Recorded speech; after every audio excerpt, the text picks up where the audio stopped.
नमस्कार दोस्तों, आप सभी का आपके अपने चैनल श्री ज्ञान लोक में स्वागत है। ज्ञानवर्धक कहानियों के लिए इस चैनल को सब्सक्राइब करके घंटी को जरूर दबा लें। नमस्कार दोस्तों, जय श्री कृष्णा, राधे राधे। दोस्तों, किसी की तकदीर उसे कहाँ ले जाए ये कोई नहीं जानता। जिस तरह एक डाली पर खिलने वाले फूल की किस्मत उसे कहाँ ले जाए।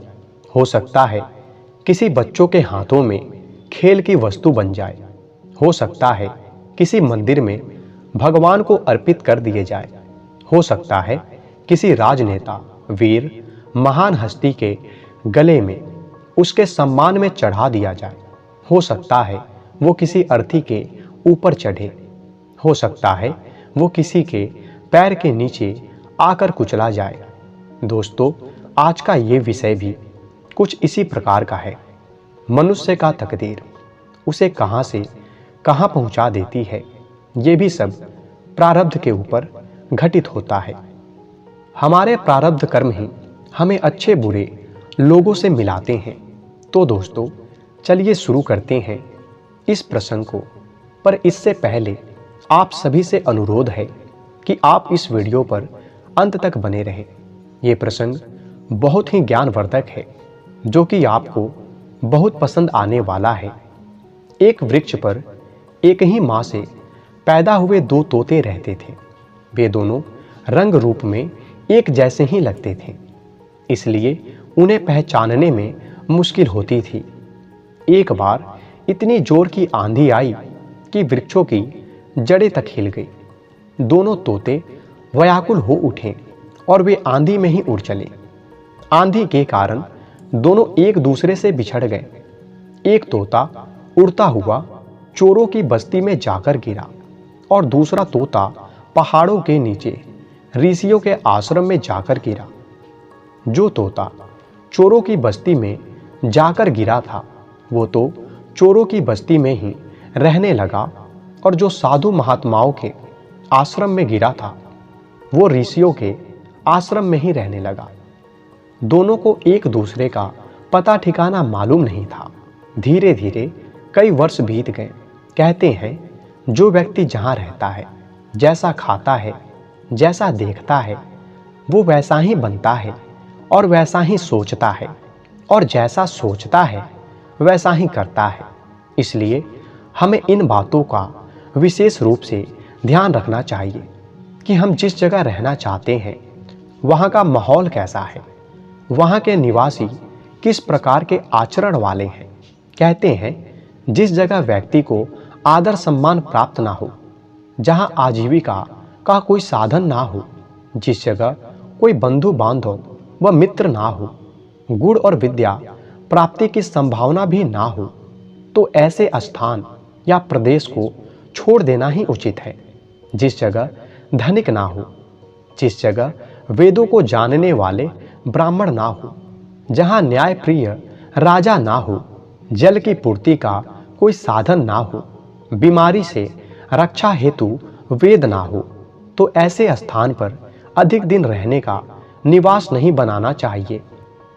जहाँ लोक लाज ना हो, जहाँ कानून व्यवस्था अच्छी ना हो, जहाँ धर्मात्मा व्यक्ति ना हो, जहाँ लोगों में किसी तरह की त्याग भावना ना हो, जहाँ के निवासियों में प्रेम ना हो, ऐसी जगह पर भूल कर भी अपना निवास ना बनाए। एक दिन वाराणसी का राजा घोड़े पर सवार होकर के भ्रमण के लिए निकला था। जब वो थक गया तो चोरों की बस्ती के पास एक सरोवर किनारे जाकर आराम करने लगा। उस जगह केवल कुछ वृक्ष ही थे, उसके अतिरिक्त वहाँ कुछ नहीं था। धीरे धीरे राजा को नींद सी आने लगी। तभी किसी की कड़वी आवाज़ सुनकर राजा की नींद टूट गई। वो कर्कश आवाज़ एक तोते की थी, जो एक वृक्ष के डाल पर बैठकर चिल्ला रहा था। राजा बड़े ध्यान से उस तोते की आवाज़ को सुनने लगे। वो तोता मनुष्यों की तरह बोलते हुए कह रहा था, अरे कोई है, इस आदमी के पास बहुत सा धन है। ये तो गले में हीरे मोतियों की माला पहने हुए है।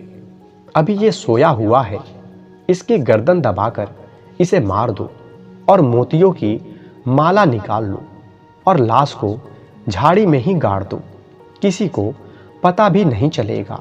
दोस्तों, तोते को इस प्रकार बोलते हुए देखकर राजा डर गया।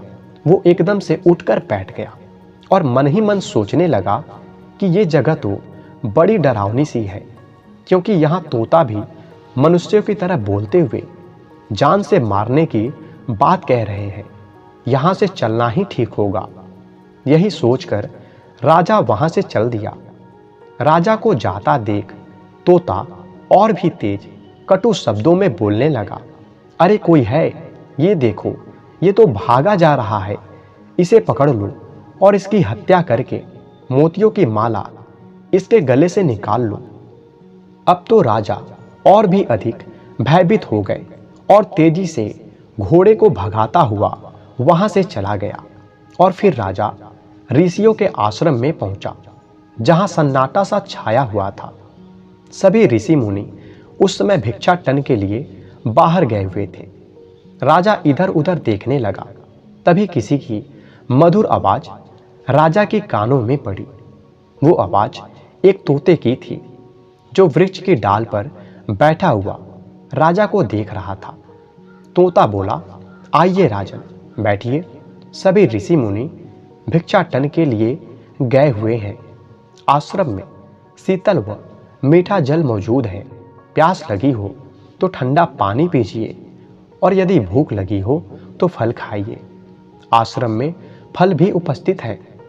दोस्तों, तोते को इतना मधुर और सम्मानीय शब्दों को बोलता देखकर राजा चकित हो गया और सोचने लगा, अरे ये तोता तो रंग रूप में बिल्कुल वैसा ही है जैसा चोरों की बस्ती में था। तोता फिर बोला, राजन, निश्चिंत होकर आराम कीजिए। ये ऋषियों का आश्रम है, यहाँ आपको किसी प्रकार का कष्ट नहीं होगा। राजा उत्सुकतावश पूछने लगा कि हे प्रिय तोते, यहाँ से कुछ दूर सरोवर के किनारे एक वृक्ष की डाल पर एक तोता बैठा हुआ था। वो दिखने में बिल्कुल आपकी तरह था, किंतु उसमें तुम्हारे समान गुण नहीं थे। तुम तो मधुर वाणी बोल रहे हो, पर उसकी वाणी तो बड़ी कठोर थी। तुम प्रेम और सेवा की बात कर रहे हो, किंतु वो तो जान से मार डालने और लूटने की बात कर रहा था। क्या तुम उसे जानते हो? वो बिल्कुल तुम्हारी ही शकल का था। तोते ने उत्तर दिया, महाराज, मैं उसे जानता हूँ। वो मेरा सगा भाई ही होगा। हम दोनों एक ही वृक्ष पर रहते थे। आंधी के झोंके के कारण हम दोनों एक दूसरे से बिछड़ गए। हो सकता है कि वो चोरों की बस्ती में रहने लगा हो, पर मैं तो किस्मत से ऋषियों के आश्रम में आकर रहने लगा। चोरों की बस्ती में रहने के कारण उसने चोरों की बातें सीख ली है। चोर देर रात हत्या करते हैं, लूटपाट की बात करते हैं। वो चोरों के मुंह से जो कुछ भी सुनता है उसे याद कर लेता है, और जब किसी को देखता है तो फिर उसे ही दोहराने लगता है। किंतु मैंने ऋषियों के आश्रम में रहते रहते ऋषियों की बातें सीखी है।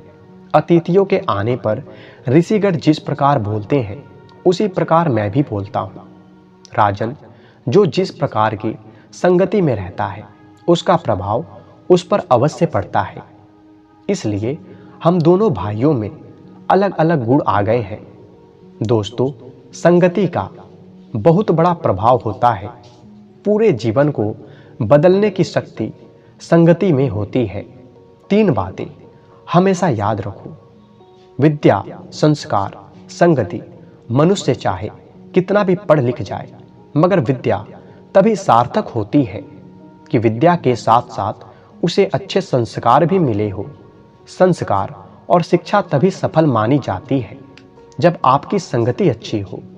इसलिए कहा जाता है कि जैसा देश वैसा भेष। दोस्तों, मुझे यकीन है आपको ये प्रसंग बहुत ज़्यादा पसंद आई होगी, तो कृपया करके इस वीडियो को लाइक करें और इसे ज़्यादा से ज़्यादा शेयर करें। साथ ही साथ इस चैनल पर नए हैं तो इस चैनल को सब्सक्राइब करके घंटी को जरूर दबा लें, ताकि इसी तरह से ज्ञानवर्धक कहानियाँ आप तक पहुँचती रहे। धन्यवाद।